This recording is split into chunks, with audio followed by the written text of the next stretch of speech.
We are live, baby, live. Welcome to Pub Sports Radio, NCAA Net Profit. I'm Conor Mack. That's Maxwell Smart. Max, how you doing today on this Tuesday? A little bit bigger card. Go over last night. I'll go real quick over mine, just real fast. 1-1 just for the show. Looks. Pepperdine scored in the 80s. I hadn't seen it. They played well at home, so we lost that. And Presbyterian got the cover. I played a few more. We'll go over the scores that weren't on the show. That was pretty nice. But you want to run through yours? Yeah, it was a reverse sweep for me. I went 0-3, lost on the Texas first half team total, lost everywhere. So it was a forgettable experience giving those three out on the show. And I'm trying to have dementia approach to it. So I'm forgetting about it. Hey, you got to. When you've done this long, Max, like you and I, you got to flip to the next day. You know what I mean? And just got to have a good one. I totally feel you. It's every day's a new one. You get after it. Let's touch on some of the scores. There were some good dogs. Let's go. Texas Southern beat that Florida team. You talked about it. This Florida team, it's kind of in years past. Nothing's changing a little bit, Max. But to lose to Texas Southern, wow, what a shitty loss, huh? That was an amazing loss. Listen, when you're coached by Mike White, and no offense to any Florida Gator fans, your football team, your volleyball team, your softball, baseball teams are great. But when you're coached by this guy, Mike White, and he allows these guys to continuously miss open jump shots, stop taking it, go right to the rim, force the issue, play a little old school. They weren't able to do that. Texas Southern was able to score at the rim, take the advantage of that rebounding edge they had, and it was a beautiful win. I enjoyed betting it live because I got on the first half money line and the full game money line and cash. So thank God for those fucking Texas Southern Tigers getting their first win of the year against the Florida Gators. And shout out to Texas Southern. Too good of a basketball team to not have a win. Just that grueling freaking schedule that we talked about yesterday, Max. Just playing all these teams. Yeah, on the road. They got to make money. That's what it is. Yeah. They're a team that they get paid to get blown out.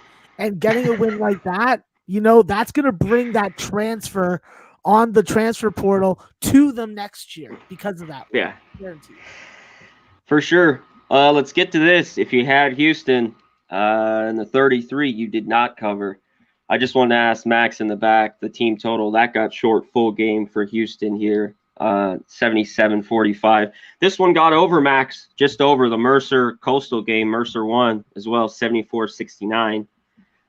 Colgate took care of business. Go ahead. Yeah, hit that one. Yeah, Mercer almost fucked it up, Connor. They almost gave it away. They blew a big lead. But even my guy Rudy Williams from Hamilton, Ontario, was not able to help Coastal bring home the fucking bacon. So it tasted good in my mouth, and I want some more. Let's get it. Yeah, too big of a lead. They just were too bad early there. Was Coastal. And you kind of talked about it. Was this team really playing that well, or are they just playing over their head after those last couple wins, So interesting spot. I thought that was a great game yesterday. Columbia, Colgate took care of business. This Columbia team is not very good at all, 89-61. This one was tough. I thought when Murray was in, I thought Iowa at home, even though I thought Illinois is the better team. And they're starting to form into it a little bit, right, Max? They're starting to come together here, look a little bit better, and that was a big road win. Yeah, absolutely. I was saying yesterday, you can't win on the road in the Big Ten. You can't win on the road in the Big Ten. Well, I got pie on my face, and it's not blueberry pie. It's coconut pie, and I don't like coconut, so it tastes terrible. But funky. I'll say this, it's a good win for a dominant team that's trying to get healthy, getting good production from Jacob Grandison, getting Shaq-like production from Kofi. It was a tough game. It was tougher to watch in the second half, but I definitely want to tap everybody on the shoulder that had the over and be like, good job, sir. Good job. Let's get to this one. I wish I was in fully here instead of kind of being a pansy on Towson. They beat Kent State. Big win, too. No doubter. Beginning to end, Max. 73-58 there. This one was interesting. Liberty. I didn't think they scored 96, but Delaware State is bad. But I didn't think it'd be anything like that. You know what I'm saying? Yeah. That game was the freshman Peoples with 18 points in the first half, 12 3-point makes in the first Insane. half alone. It was insane, and that was an outlier performance, not something that I'm going to start to expect on the regular. Definitely shout out to Arthur Mead, man. We appreciate the $5 dono. Saying good afternoon for show. The great shows at Pub Sports. We appreciate you, Arthur. Thanks for the donos and all the support you give Pub Sports Radio. Let's go run down the few more from last night. Then we will get into today. We got a bigger card here on Tuesday. Citadel was worried about the 9. They got the cover. Wasn't huge. They win by 13. This was a good one, Max. It got over because of OT. You know, this game I thought would stayed under New Mexico State, but New Mexico did cover. And I stayed off in the beginning of the 4.5, and they would have covered, but the game did get over with your OT. Let's shout out Nate Pryor, Connor, because that fucking shot to win the game over his back off glass, it does not get any more exciting. I was yelling my head off as I was watching it on one of my monitors to my left, and it was beautiful. I've been talking shit about Nate Pryor, but now brought home that live money line plus 120, baby. Bring me home the chicken tenders. Get it with honey and honey only. Always. You're a smart guy, Connor. You're a smart guy. I like you. Yeah. Love you too. Listen, Presbyterian, let's do the last one. Let's get to that. Then we'll get to your games. They covered for us. I thought the game would be kind of tight, and it went over, Max. We talked about it being maybe a little bit too low both ways. That was kind of hit to a T in that game. I thought they'd be within the 10, and we both thought 122 was just too low, and that got over. So that was a good one for us. Let's get to today. Let's get to your 5. We'll hit my 5. We hit the commercials like we always do, and then get to the Q&A because we got a big card today. So let's get it. Let's hit your 5. Let me get yours here. I'll tee you up here. I'll tee you up. That's what I expect, Connor. That's what I expect. I know you do. Fairleigh Dickinson, first LaSalle. LaSalle's favored by 10.5. Totals 143.5. What do you got here? Yeah, I think that this is a game where we have to look through a very conscious lens when we look at this game. What has FDU done? They've played admirably. They played a tough schedule with games against Princeton, Manhattan, St. John's, Northwestern. And although they haven't covered ATS, they've been in a lot of those games. And this is a game where we're going up against a LaSalle team that, let's not forget, has lost to Sacred Heart and has lost to freaking Temple on the year already.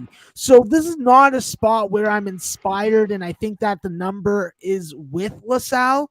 I could very well be wrong, but when I watch this FDU team, I am super impressed by sophomore Mikey Square. This is a guy that scored 33 points over his last 2 games, has been really effective scoring inside and not settling for jump shots. And once again, we've always asked, what is FDU going to do about complementary scoring?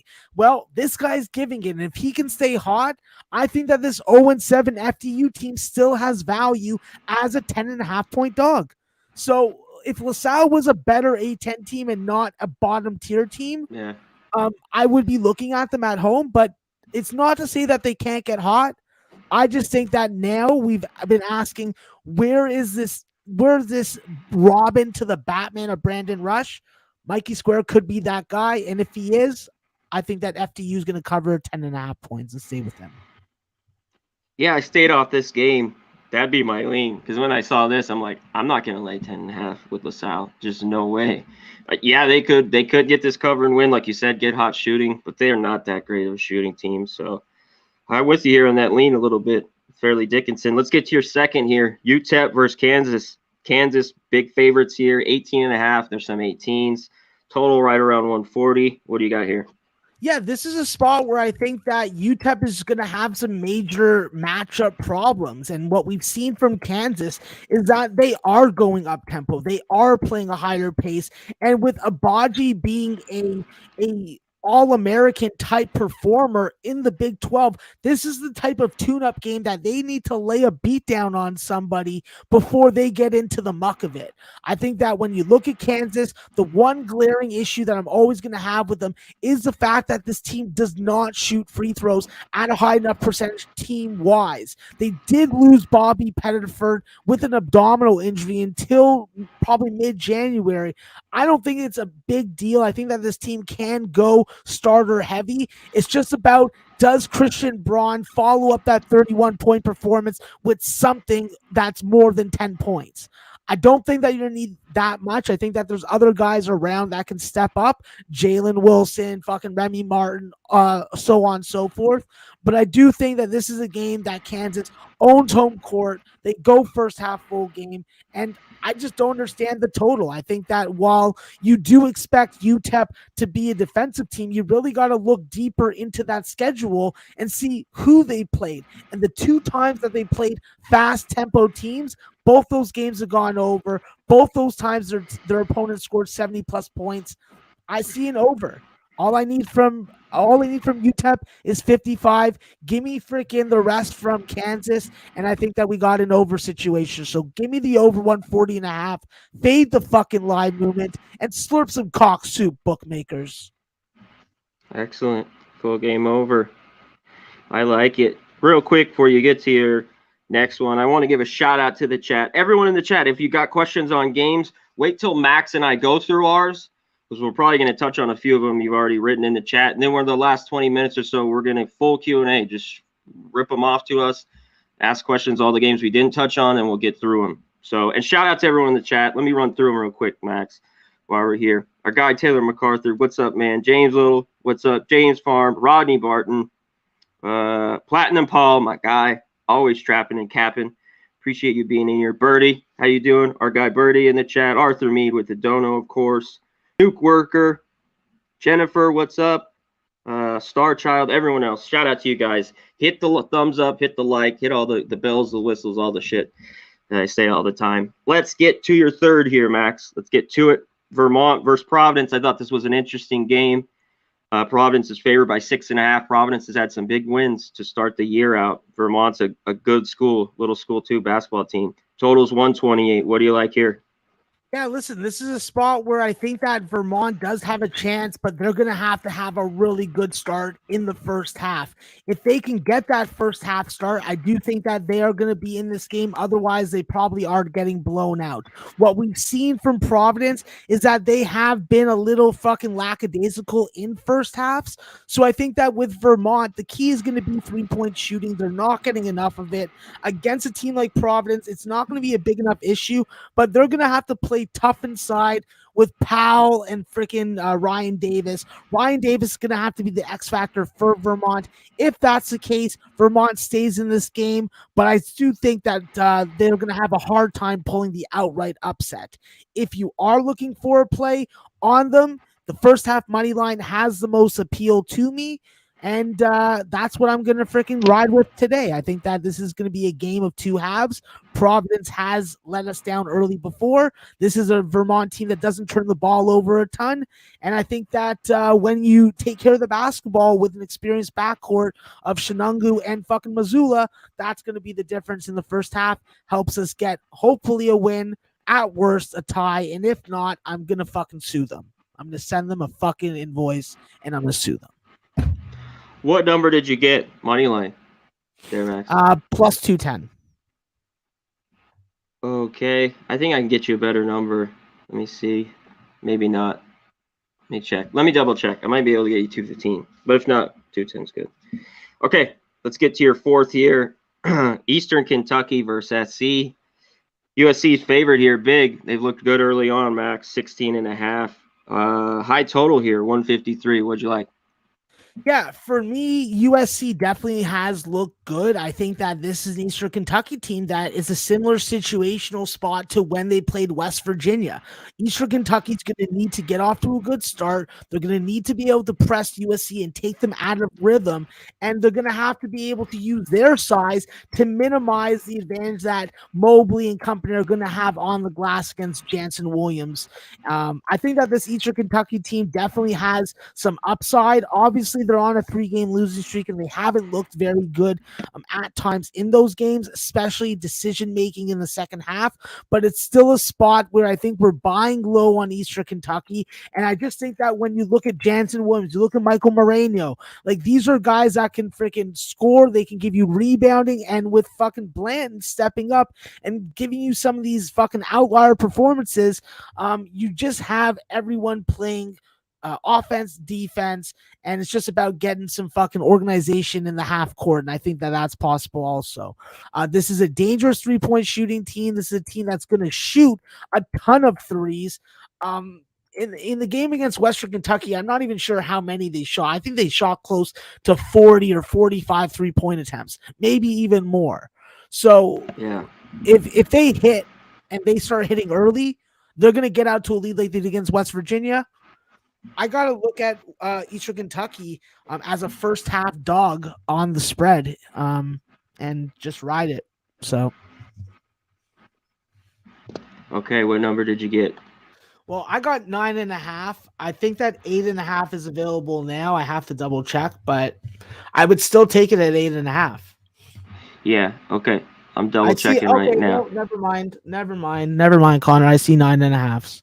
There are Yeah. 9s and 9.5s available. You have to line shop for them, but definitely that's the play for me in that game.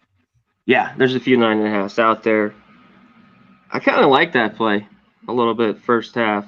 The SC's got to bring it, and if SC's defense, it depends if Eastern Kentucky's hitting shots like you talked about, because I thought this total was crazy high. And for some reason, I think he could stay under, but it all depends on the shooting here in that game. Okay, let's get to your last one here. Brown favored by 2.5 versus Merrimack. The total's low here. We're down to 119.5. What'd you like here? Yeah, this is a spot where I'm gonna go what's been working for me, and what's been working for me in this matchup and with this team is Merrimack first half. With Merrimack first half, this is a group that definitely has to come out and play 40 minutes. They were able to play a strong 20 minutes.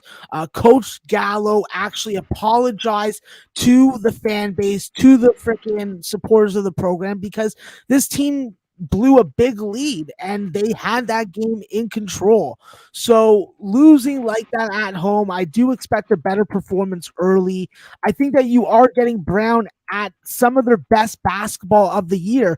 And of course, that coincides with Tamang Chow being back in the lineup. This is their best player. Having Danny Friday be in the lineup when he was said to be out last game definitely helps, because you get your second best scorer. You get a good ball facilitator. But I just think that Merrimack, they're going to harass Brown, make them uncomfortable. They're going to hit some 3-point shots. They're going to get that home lead at the first half like they have in a lot of games so far this season. And I just think that while Brown has used to be smacking these lower tier teams around, you're going to be playing a ball hawking team that's going to full court press you, harass you in the half court, and is coming off a really bad home performance that they have been very vocal and upfront about. I expect Merrimack first half money line plus 115 to be my last play, and hopefully a winner. For sure, first half. It's not full game first half, right? Yeah. Yes, sir. First half money line. Alrighty, that is it. Anything else you want to touch on? Or you want me to roll? Yeah, no. Let's give you the mic. I'll rest my voice and I'll just watch you work, Connor, because it's a wonderful thing. Let's get to my first one here. It's UMass, Northeastern. Northeastern's favored by 2.5. The total is 139.5. I think this is going to be a pretty good basketball game. We have two teams kind of in different things. UMass scoring 82 a game, but they're giving up 79. We know they can fill the stat sheet. They're shooting 43% from three. They got shooters on this team: Kelly, Butt Trick, my guy Butt Trick, Max, Fernandez. All these guys can shoot it. On the other side, Northeastern struggles. They only score 62 a game. They play a little bit better defense. But this is the reason I'm on the over. I think UMass is going to be able to score, and their defense is so bad. Northeastern is going to score a little bit more as well. To me, it's a coin flip on this game, and obviously it's showing in on the side.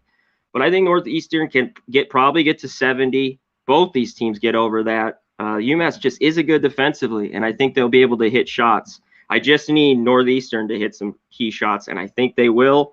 I'm on the over, 139.5. I think we can just get over this total. And that's where I'm at. What did you like in this one? Yeah, listen, I like Northeastern. I think that defense wins in the situation. We just saw Northeastern come back from a big deficit and beat Colgate by 5. And I just love that Tyreek Scott Grayson's back in the lineup, coming off the bench with Shaquille Walters and giving you that freaking second layer of scoring that you really haven't had. So you can really insert them back into the starting lineup. And then you have a very strong defensive and offensive group. Okay, let's get to my next one. I thought this game had value, Max. This is your Navy. It's getting 6. George Mason's favored by 6. Total's 130. I also thought this total's a little bit low. I think we can get over this total here, but I like the side better. I thought this game should have been a pick 'em. I mean, George Mason favored by 1 in this spot. We got two teams kind of going two different directions. Navy 6-2. They're playing really good basketball, team basketball. George Mason's lost 4 of 5. They just lost 60-50 to Old Dominion. Yes, they are back at home, and this probably seems like a good spot, but we're in that dreaded 6 to 7 points, Max. So I think Navy not only covers, they could win here. And I also lean to this over. I think we can get up and over. I think Navy has a little bit better shooters. George Mason struggled to score at times, and that defense just isn't very good for George Mason. They can give up points. I know that last game with Old Dominion was a little bit low scoring, but I think this game's will be a little bit high scoring. That's why I lean towards the over a tad bit at that 130. But give me the 6 with Navy. I think you sprinkle this game money line a little bit as well. What did you think here? Yeah, I'm all about Navy in this matchup as well. I'm a first half money line type guy, and I think that this is a game where Navy does bring that defense, does make George Mason's life very difficult scoring the basketball. This is a team definitely that's led by John Carter Jr. with his amazing free throw shooting, his very high 3-point shooting, and his overall freaking leadership on the floor. This is a guy that has not forgotten about the mid-range jumper and shoots it beautifully. I think that with Navy, you are playing a George Mason team that may be coming back down to earth because of the strength of schedule and level competition has risen. This is obviously a bit of a rivalry, so I do expect it to be a little heated, but I think that Navy is going in, and I think Navy's going to be cashing for us. Except I think that it's an under game, not an over. Okay. Yeah, we'll see. You might be right. I just thought Navy games, I'm not going to play the total. I just think it could get over this total here. And this is to my next one. I do like some unders, but I'm a little over heavy. Make sure Noli Nose isn't around right now because my next game is Belmont, St. Louis here. St. Louis is favored by 2. Total's 149.5. I know this total's high, but in a Belmont game, this total's a little bit low. This team has shot the ball kind of bad lately, Belmont, and some of their games have gone under. But I think as the year goes on, they're too good. They have too good of shooters with Shepard. And then the big guy, Baczynski, he's could fill it up, great passer, all that good shit. I think this game gets up and over. And I want to talk about St. Louis. That last game with UAB, they gave up 77 points. I think this game is up there. I think both teams, score well. UAB shot it well, 48%. I think Belmont does. And even at 149.5, I'm taking the over here, Max. I think we get over this one. What do you think? Yeah, Connor, this is a play where I believe St. Louis situational rebound is definitely likely. We've seen Belmont play against physical ball press teams like this before, and we've seen them suffer. I think that coming off such a needed victory, a redemption victory against Sanford, I think going on the road against a very top level and tough-minded team in St. Louis is just a bad matchup for them. I think that as long as St. Louis is physical with them, attacks the glass, really makes them uncomfortable, and maybe gives them an elbow or two, I think that's what's going to be needed. I'd like Yeah. St. Louis to rebound. I agree with you, the over. I'm on the first half over. I want to see them score fucking 3.5 points a minute or more first before I can Yeah. invest the whole game. Can St. Louis do that though? I think they can. You're talking about getting physical, but I just think Belmont's going to push it. And like I talked about, normally in these games seem like 155 games all the way to 160 Belmont. I just think it's a little bit low, and I'm hoping we can get over this number. I don't take too many overs around this spot unless I kind of like it. So I need it to get over tonight. Let's get to my under here. My next game, Jacksonville versus Georgia. Georgia's favored by 9. Totals 131. It's 130 though and a half. Still, I think around. This is an under game to me. Georgia's off the big win against Memphis. Huge win. It's kind of a flat, sleepy spot. Jacksonville's just not a good team on offense, Max. But they play great defense. In some of these categories, they have a 54 game that's third in the country. Jacksonville, I think they're going to grind this game. I think Georgia wins this one. They don't shoot it too well. I think they win right around the number. They could win bigger. But I think this is a dead under at this high of a number. I had this probably around 125, it should be. So at 130, I think you're getting a value at this spot. So give me the under here, Jacksonville, Georgia. What do you think? Yeah, I like the first half under more than the full game, but obviously I've been burnt many times by doing that before. So I'll probably end up getting a little bit on the full game under as well. Yeah, and like I talked about, I just think it's a kind of a sleepy spot. Jacksonville's so slow paced, and they do play pretty solid defense that keeps them around in some games. That's why at this 130, it's just too high, I believe. Let's get to my last one, Max. This was I was on the fence a little bit. I added this one in the end. I think these teams are a little bit too similar, and we're on a neutral court here. We're getting to the big one. We'll get to the next one right after this, Max, the other big game at Madison Square Garden. Let's get to Texas Tech, Tennessee. Tennessee to start out 2.5. They're favored by 4 now. Totals 137. Texas Tech played a bunch of cream puff teams. Started out 6-0. They go on the road to Providence, lose by 4. But I still think this team can shoot it well with Shannon and Williams. They have some good guys on this team. And I like Tennessee. They have one loss to Nova, that bad loss to Nova. They had a great road win in Colorado where they won by like 15. I just think this game's a coin flip on a neutral floor, and I want the 4 points with Texas Tech. I also lean under in this spot a little bit. I think, and the only reason I'm not taking the total, I think one of these teams could get hot shooting, more Texas Tech. That's why I like it. But what did you think in this neutral game one here, this big one? Yeah, I like the dog with you on Texas Tech. I think that with Texas Tech, the first half money line is definitely calling my name, as well as Tennessee team total under. I think that with Tennessee, we have seen them be very up-tempo. We have seen Kenny Chandler start to dominate the shot selection and shot attempt chart a little more so in the last couple games. That could be a good thing for a team total under. And I just think that when you look at it, there's going to be a lot more size impacting these guards for Tennessee than they're used to. And when you play such positionless basketball, bringing on like guys like Davion Warren and Bryson Williams to go along with Kevin O'Banner and your guards that you mentioned, you just have a lot of positionless basketball that you can play. You have a lot of different defensive things that you can do. And of course, you have a lot of strong physical guys that can score down low close to the bucket, which is what Texas Tech does a lot.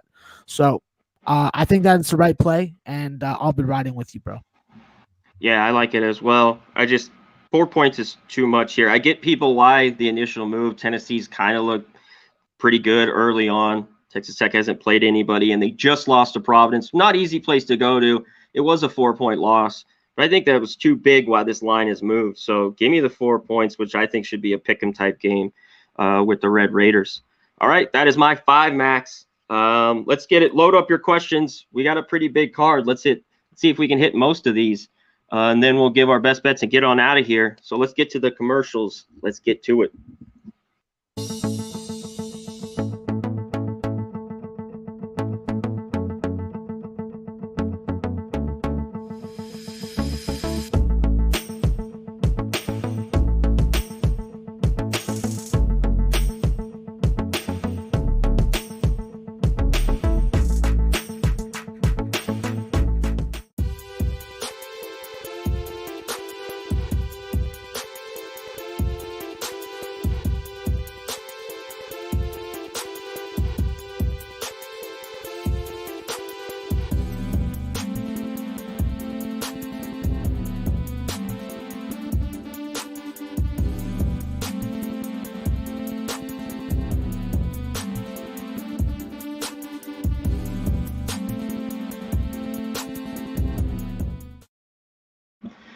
we go. Go to Southtown 101. If you're in the San Antonio area, great booze, karaoke, food. We love Southtown 101.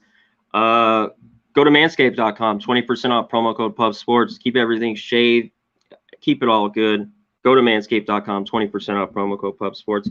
Go to mybookie.ag. You all need different books to get the best lines, especially the night before. Put 1,000 Bitcoin and give 1,000 back. If not, use the debit or credit. They give you half back 500. Get the Pub Rub at pubsportsradio.com, 2 for 25 bucks. Get it on your meat. Rub your meat. Season it. Get it on your chicken, your steak. You'll love it. You'll thank us later. So go to get the Pub Rub at pubsportsradio.com. All right, let's get to the questions. Fire away here. I said I get to the first one, the next game there, and the Jimmy V, Max. So let's do it. Villanova, favored by 8.5 over Syracuse. This totals all the way up to 146. What do you like here? Yeah, for me, it's just a dog or pass type situation. I don't want to lay that kind of points of Villanova, even though they are capable of winning. I think that the X factor for Syracuse tonight is going to be Jesse Edwards. If Jesse Edwards puts up the type of scoring production that he's been able to out of the front court, it takes a lot of pressure off Buddy Boeheim in the scoring guards. I think that Syracuse can give them all that they can handle. And let's also not forget Cole Swider, who is now a key piece of the Syracuse offense. Where did he play before? Villanova. Give me the dog. Okay, I like the dog a little bit here as well. It's not my favorite. Look, I think Villanova could cover here. It's all about Syracuse, how hot they shoot it, I think. When they get rolling, I think they can hang with teams. When they're missing, it's just tough. They're not too physical. They still play the zone, the 2-3 zone.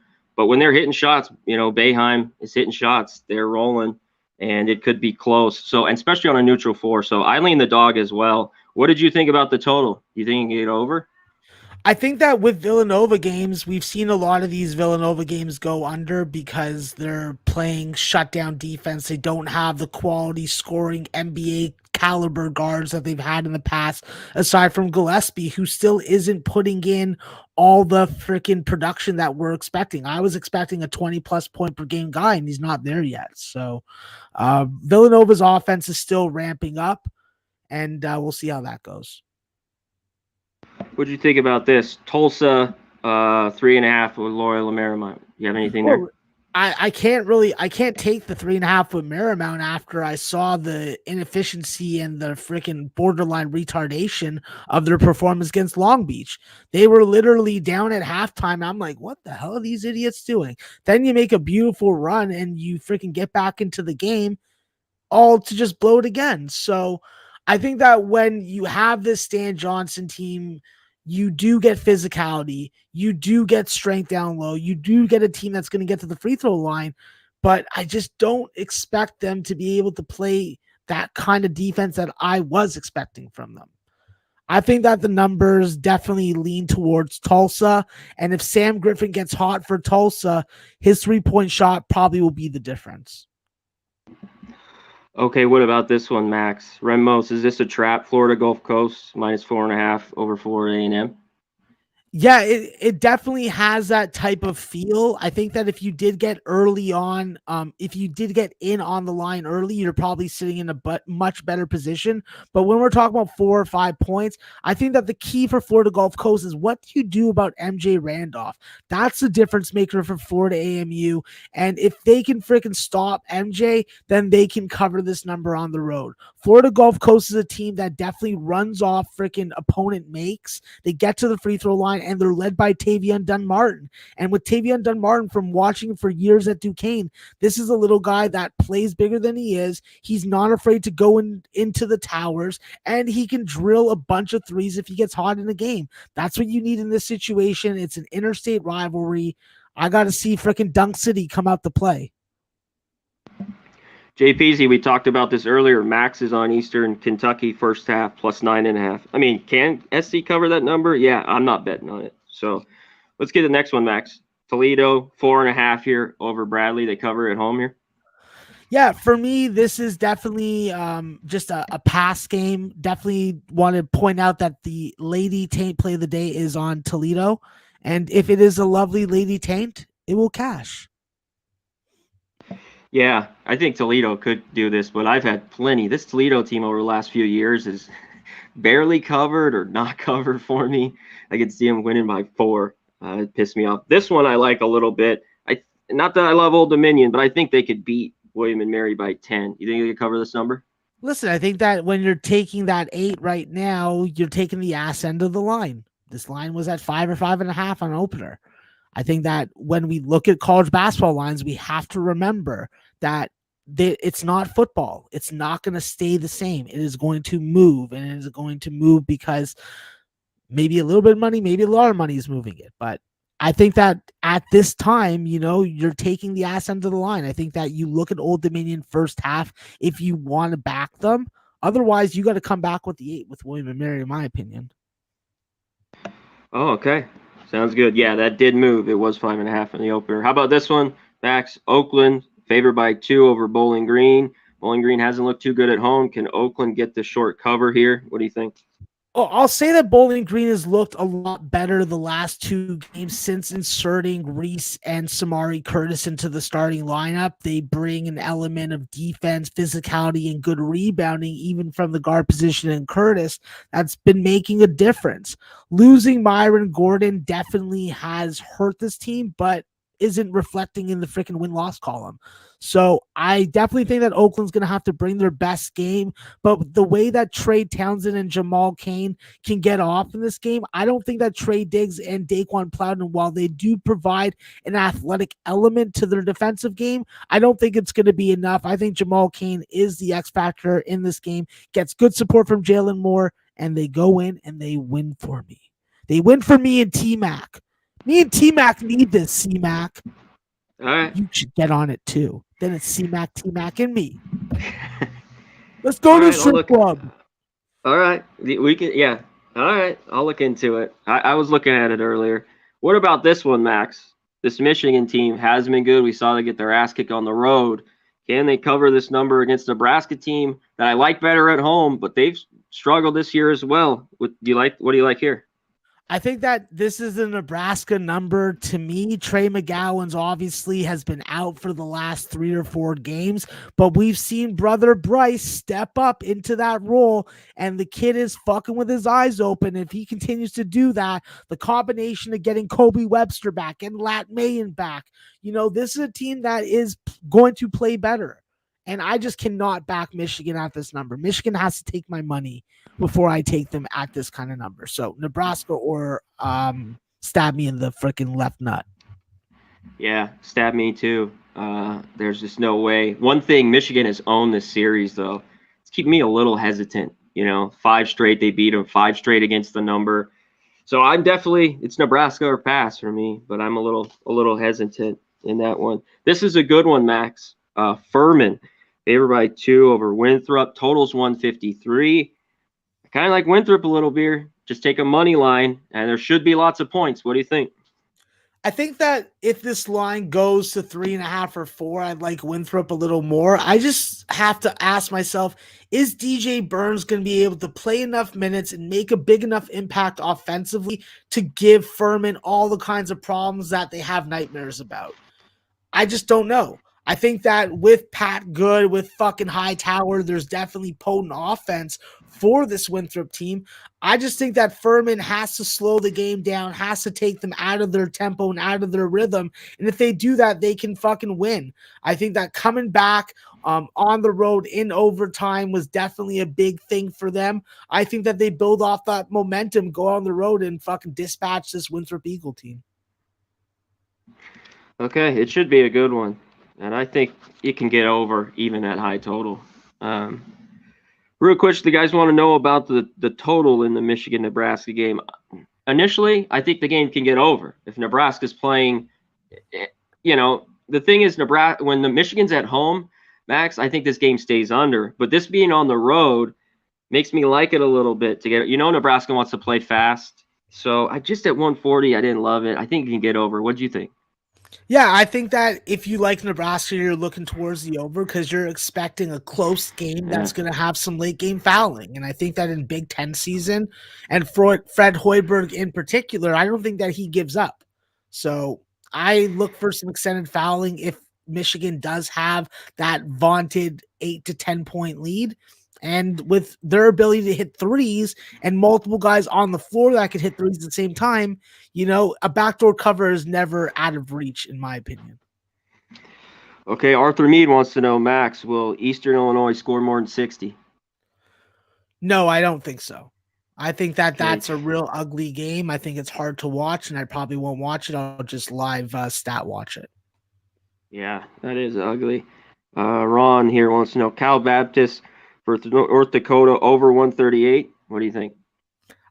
I'm not going to play the total either way at that number. I bet the under on the opener. I think that Cal Baptist, while they do look good on offense from a stat perspective, just watching them, they just don't go fast enough. They don't have that freaking 15-4 run that happens once or twice a game in them.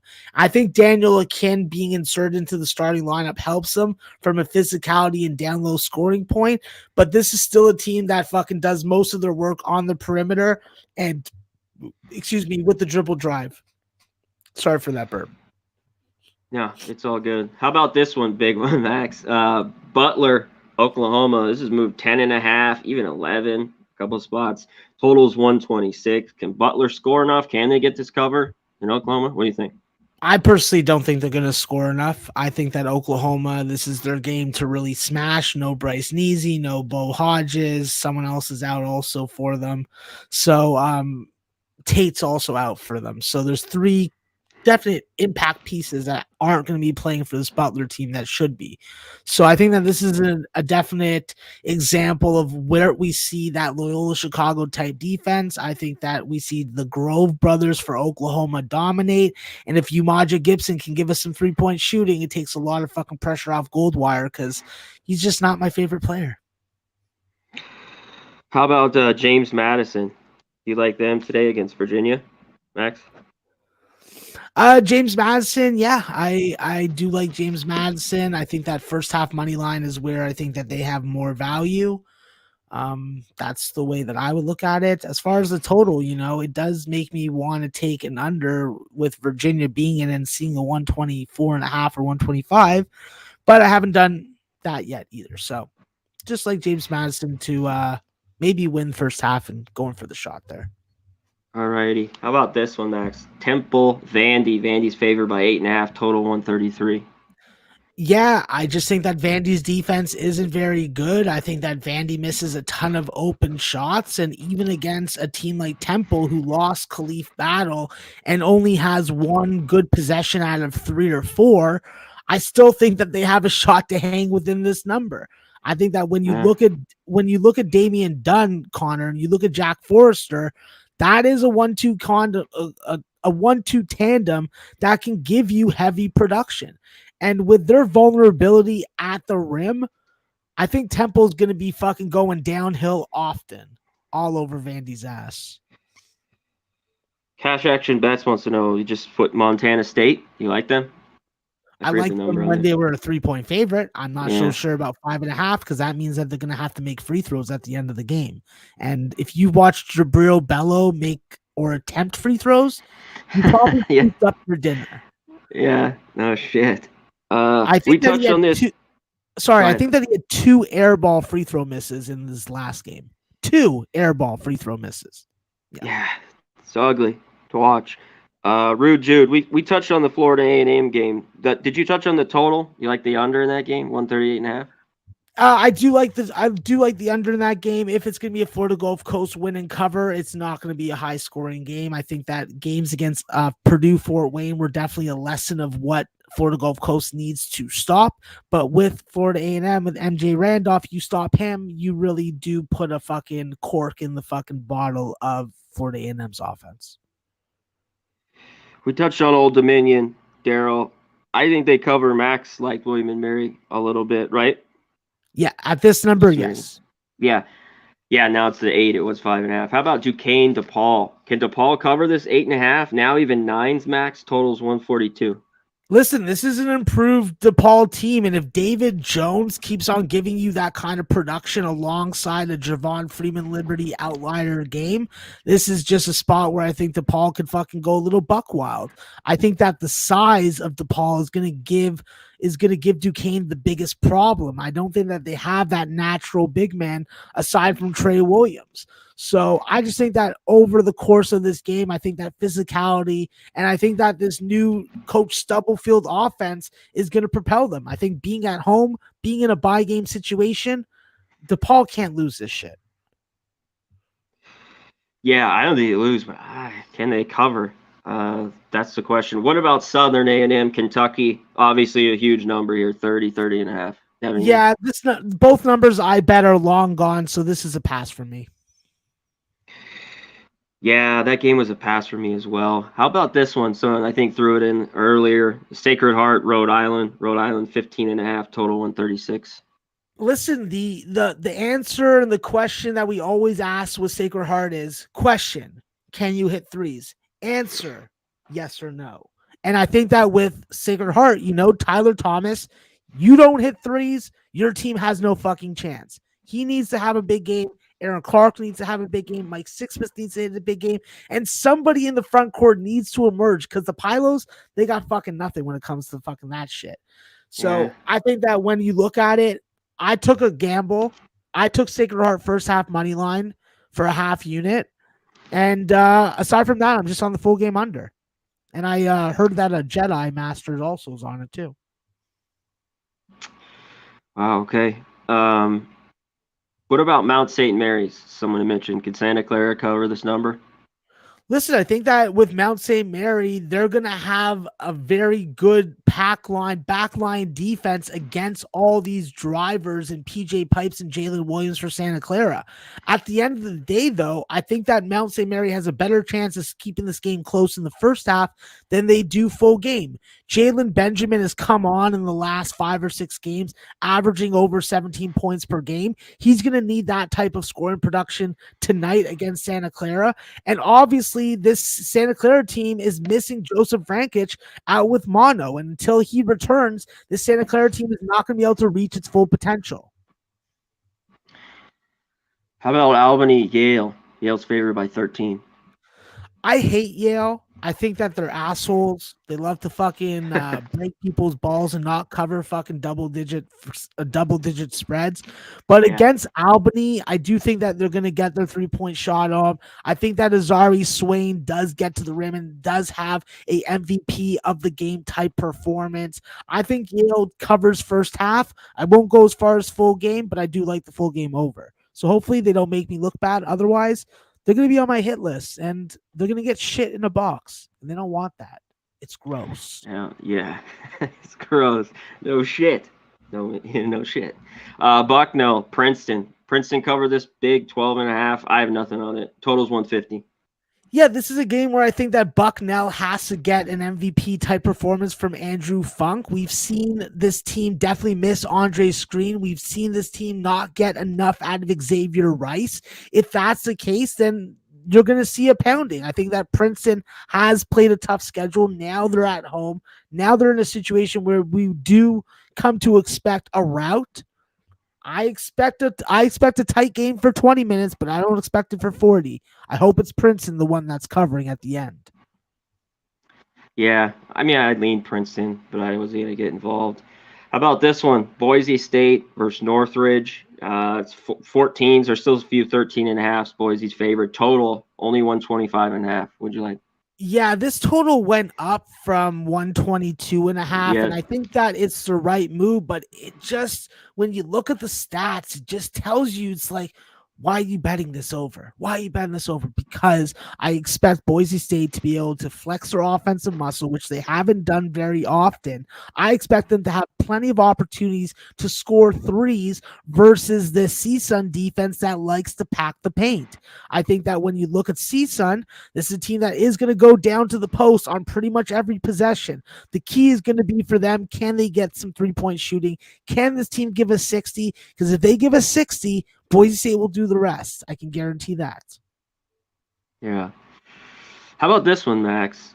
South Dakota versus Northern Colorado. Northern Colorado 9.5. Totals right around 140. Yeah, this is a game that I talked about with Jimmy and Peter this morning, Connor, and I'm just on the over here. I like the under at the opener at the time that on the show did like the 139.5 over. What we've seen from Northern Colorado is that they're getting out of this world production for Bodie Hume. He's skinny as a chicken bone and pale as someone who hasn't seen sunlight in 6 months, but he's scoring the ball. He's leading this team to victories. They should have lost to Montana and to Montana State, yet Bodie was the difference. I think that you get good balance. I think that you get good enough scoring from all three levels, and Northern Colorado is going to have to force South Dakota to play with them. And if they don't do that, South Dakota is going to make me a very unhappy man, and I may go out and hunt some coyotes. Coyotes. All right, couple games left. We've got them all here, Max. We've touched them all. Charleston versus Tulane. Tulane's favored by 3.5. Totals all the way 149.5. Did you have any look here? Yeah, this is a spot that I also talked about with Jimmy and Peter. I'll be very brief. I am on first half full game with Charleston. I am on the over full game, even though the point range data did tell me that games in this point range did stay under for both teams, while the opening number were games that went over for both teams. I say fuck that shit. I'm going with what works. Close game, lots of fouls, refs helping out. I slipped them a fucking brownie. Let's fucking go. I want the over, and I want Charleston first half full game. All right. I like it. All right, last one. I think it's the last game. We've hit them all. UNC Charlotte at Arkansas favorite, 18.5, 19, total 143.5. Any look here? What I'm expecting is a sort of first half like we saw against Toledo when they played Charlotte. I think that with Charlotte, they're still missing Musa Jallo. When they get him back in full-fledged, you're going to see him in the starting lineup, and he's going to make that Coach Sanchez defense even more formidable. But right now, I think that you're going to have to rely on Austin Butler, Clyde Trapp to score alongside Jamar Young, and Jamar Young to have an MVP-type game if they don't want to get beaten by 20+. I think that happens. I think that the number definitely values Charlotte. I think that with Arkansas, I just don't see the killer instinct because there's so many different guys on the floor that are going to be scoring at any given time. Plus, you have two difference makers that come off the bench in Moody and Chris Likes. So it just leaves me a lot of questions of who is the boss, who's getting the shot at the end of the clock, who are we going to run the offense through? And I just can never figure it out because it's a different guy every game. So I'm looking at this game plain and simply as I want to see Arkansas get off to a good start, put some points up, build a lead up, and I want to see freaking Charlotte be able to do their part and get this first half over. That's the way I'm looking at it. Yeah, I'm going to stay off it. Oh, one last one. North Carolina, AT&T versus East Carolina. They're favored by 10.5. I don't think we touched on that one. That's it. Yep, that's a game where I would have taken the over at 137.5. I won't now at 140. I do expect ECU to have a stronger 40-minute game and an easier time scoring the basketball, but they're going to need some assistance from some of these other guys on this roster like Vance Jackson in the front court to help support Tristan Newton. Tristan Newton, while he can give you a 30-point game and has done so multiple times this year, you still need more from this East Carolina team. I think that this is an opportunity for them to go a little higher tempo, and with North Carolina A&T, they're a team that drives a lot, gets in often, and I expect them, led by Cam Langley, to be effective offensively enough to help this game get over. Yeah, it's moved 3.5 points. All right, Max, that is it. We got through them all. We whipped through this card. I love it. Let's hit your best bets. Run through them real quick. I'll run through mine, and we'll get on out of here. Yeah, so we're going to go with 2 first half money lines. We're going to take Vermont first half money line. We're going to take Merrimack first half money line. And we're going to add FDU full game plus 10.5 to go alongside with the Kansas over 140.5. And lastly, but not leastly, hopefully a casher, Eastern Kentucky first half plus 9.5. Please give me some winners. Definitely. Let me hit mine. UMass Northeastern over 139.5. Navy plus 6. Put some money line as well. If you guys want to split that up, I think they could win outright. Belmont St. Louis, you got a high total here. I'm hoping I see points over 149.5 in that one. Jacksonville, Georgia, under 131. You still get 130.5, so 130.5. And last, Texas Tech plus 4. I think this game is tight. I think they could win it outright versus Tennessee. And that is it. We are done on this Tuesday. Let Now let's get some winners, Max. God damn it. Let's get rolling. You agree? Give some last words to the chat. Shout out to everyone in the chat. We appreciate you. Hit the thumbs up, all that good shit. Give some last words to the chat and we'll get out of here.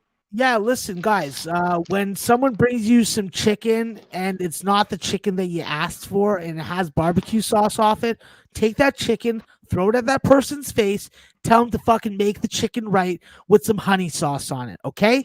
That's what I'm saying. I'm here, I'm ready to eat, and I'm hungry. Give me some winners. We be pubbing style. Let's get it. We need it. All right, that's out of here for this Tuesday. NCAA net profit here on Pub Sports Radio. We're out of here. That's Maxwell Smart. I'm Conor Mack, and we be pubbing!